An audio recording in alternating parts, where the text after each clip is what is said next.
Halo, Assalamualaikum warahmatullahi wabarakatuh. Perkenalkan, nama saya Erika Ayuni Rudiawati dengan NIM 181031, mahasiswa dari program studi S1 Manajemen. Pada kesempatan kali ini, saya akan membahas tentang salah satu penerapan aplikatif teori manajemen operasi, yaitu SCM atau Supply Chain Management dalam perusahaan IKEA.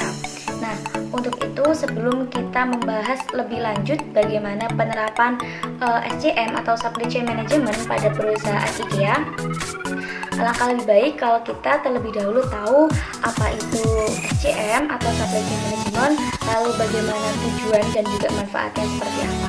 Maka dari itu, simak terus videonya ya.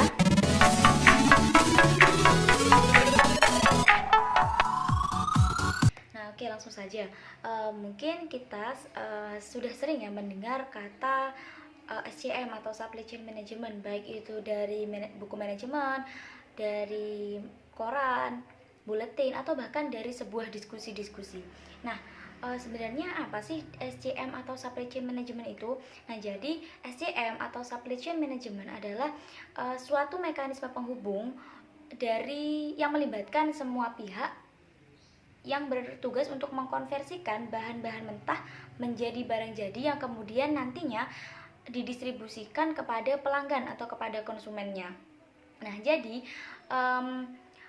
dalam suatu supply chain management ini yang telah membentuk sebuah rantai pasokan ini nantinya bertanggung jawab dalam memberikan barang-barang jadi kepada konsumennya di tempat dan juga waktu yang tepat.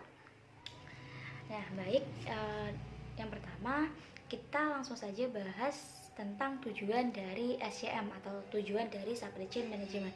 Nah, secara umum tujuan dari SCM atau Supply Chain Management ada dua, ada tujuan umum dan juga tujuan strategis. Nah, tujuan umumnya ini adalah SCM itu mampu untuk menyeimbangkan antara permintaan dan juga penawaran.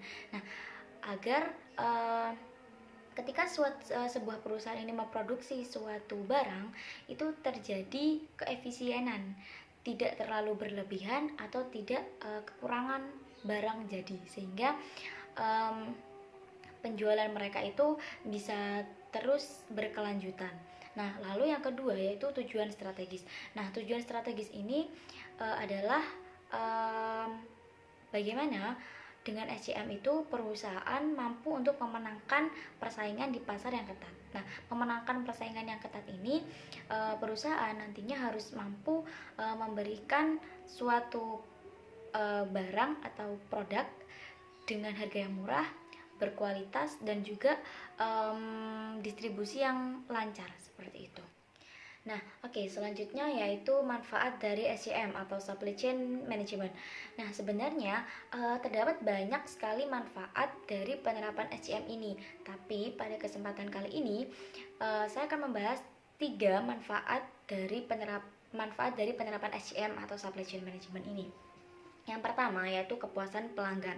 Nah, jadi setiap produk yang dihasilkan oleh sebuah perusahaan itu merupakan hasil dari produksi yang diperuntukkan untuk perusahaan. Nah, yang mana ini merupakan sebuah target yang telah ditentukan sebelumnya.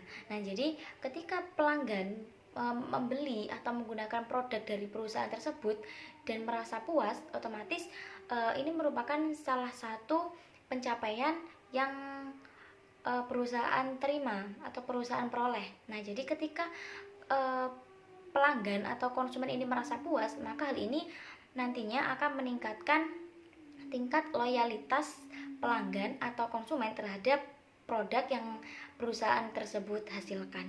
Nah, lalu yang kedua yaitu meningkatkan pendapatan. Nah, ini sejalan dengan kepuasan pelanggan tadi. Nah, ketika pelanggan ini merasa puas, yang nantinya akan meningkatkan tingkat loyalitas mereka, ini akan berdampak positif terhadap peningkatan pendapatan perusahaan. Nah, jadi ketika mereka loyal terhadap suatu produk dari sebuah perusahaan, dia akan terus-menerus akan membeli produk tersebut. Nah, maka dari itu ini akan meningkatkan pendapatan dari perusahaan tersebut.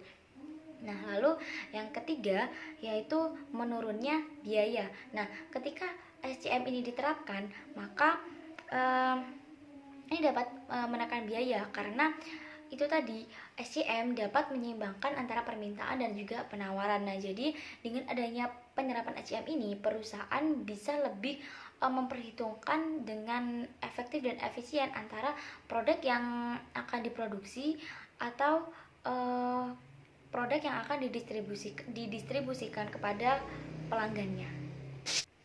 Nah, oke, sekarang kita akan membahas tentang penerapan SCM dari perusahaan IKEA. Nah, mungkin timbul ya di benak kita atau sempat terfikirkan juga bagaimana penerapan SCM perusahaan IKEA, bagaimana mereka mengelola sehingga mereka bisa memanage banyak toko yang tersebar di berbagai negara. Nah, itu seperti apa? Nah, jadi rantai pasokan dari PT IKEA ini melibatkan aliran produksi dan proses masing-masing 3 sektor. Yang pertama ada sektor primer, yang kedua sektor sekunder, dan yang ketiga sektor tersier.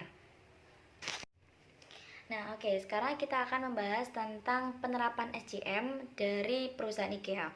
Nah, mungkin timbul ya di benak kita atau sempat terfikirkan juga bagaimana penerapan SCM perusahaan IKEA, bagaimana mereka mengelola sehingga mereka bisa memanage banyak toko yang tersebar di berbagai negara. Nah, itu seperti apa? Nah, jadi rantai pasokan dari PT IKEA ini melibatkan aliran produksi dan proses masing-masing 3 sektor. Yang pertama ada sektor primer, yang kedua sektor sekunder, dan yang ketiga sektor tersier. Nah, langsung saja kita akan membahas sektor yang pertama, yaitu sektor primer. Nah, sektor primer ini melibatkan pengembangan bahan baku. IKEA mendesain sendiri berbagai macam produk yang dihasilkan dari Swedia. Nah, harga rendah merupakan salah satu faktor utama yang diterapkan. Pada tahap desain, IKEA memeriksa bahwa produk yang nantinya akan diproduksi atau yang nantinya akan dihasilkan ini telah memenuhi persyaratan yang ketat untuk fungsi, distribusi yang efisien, kualitas, dan juga dampak terhadap lingkungan.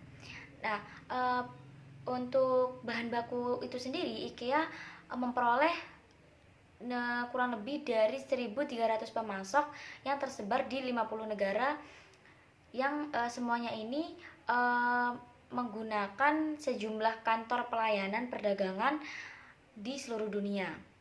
IKEA menggunakan alat e-well untuk mengevaluasi dampak lingkungan dari adanya sebuah produk yang dihasilkan. Nah, e-well ini nantinya membantu IKEA untuk menganalisis dampak yang ditimbulkan terhadap lingkungan. Nah, selain itu, dengan alat e-well ini juga membantu para pemasok untuk lebih tahu bagaimana dampak yang ditimbulkan terhadap lingkungan dari kegiatan produksi itu tadi. Nah, IKEA menciptakan berbagai macam solusi untuk desain dalam meminimalkan penggunaan bahan. Nah, selain itu juga untuk meminimalisir dampak terhadap lingkungan. Seperti beberapa meja dibuat dari bahan daur ulang, lalu karpet dibuat dari berbagai macam barang yang seharusnya tidak digunakan, seperti itu. Nah, IKEA merancang produk-produknya ini unik dan hanya membutuhkan biaya manufaktur yang rendah. Nah, selain itu, IKEA juga menerapkan persyaratan yang ketat itu tadi, seperti untuk pengawasan fungsi, distribusi yang efisien, dan juga kualitas. Selain itu juga dampak terhadap lingkungan itu tadi. Nah, IKEA terus-menerus melakukan negosiasi harga dengan para pemasoknya. Hal ini dengan tujuan untuk memperoleh harga yang rendah. Namun tetap, meskipun IKEA ini memperoleh harga yang rendah, dia tetap menjaga dan juga memastikan kualitas materialnya, terus menjaga stabilitas dan juga sosial pekerjaan dari para pemasoknya. Nah, hal ini didukung dengan IKEA memberikan sebuah kode etik yang harus dipenuhi oleh para pemasoknya yang bekerja sama dengan IKEA itu sendiri. Nah, kode etik ini diberi nama oleh IKEA, yaitu Way of Purchasing Home Furnishing Products atau IW. Nah, di mana IW ini isinya terdapat berbagai macam kode etik yang harus dipenuhi. Salah satu di antaranya tidak menggunakan pekerja anak, kemudian mengikuti hukum nasional dan internasional, mengurangi limbah dan emisi mereka, berkontribusi untuk daur ulang, dan juga lain sebagainya. Nah, jadi ketika mereka ingin menjadi bagian dari perusahaan IKEA, mereka harus menerapkan kode etik IW itu tadi, seperti itu. Nah, lalu yang kedua yaitu sektor sekunder. Nah, produsen dalam sektor sekunder ini menciptakan produk IKEA dari bahan baku sebagai produk bergerak melalui rantai pasokan. Nah, dalam proses ini terjadi nilai tambah dari sebuah produk.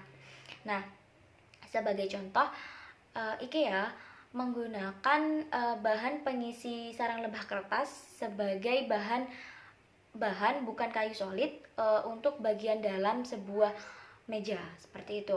Nah, lalu strategi pasokan yang digunakan oleh IKEA itu sendiri adalah many supplier atau banyak pemasok, yang mana para pemasok yang telah bekerja sama dengan PT IKEA ini telah memenuhi kode etik IW itu tadi, yang diantaranya seperti Baushan Iron and Steel Co Ltd, yang mana ini adalah konglomerat baja kelas dunia. Lalu Smithwood, produksi semua furniture yang berbasis kayu, seperti itu.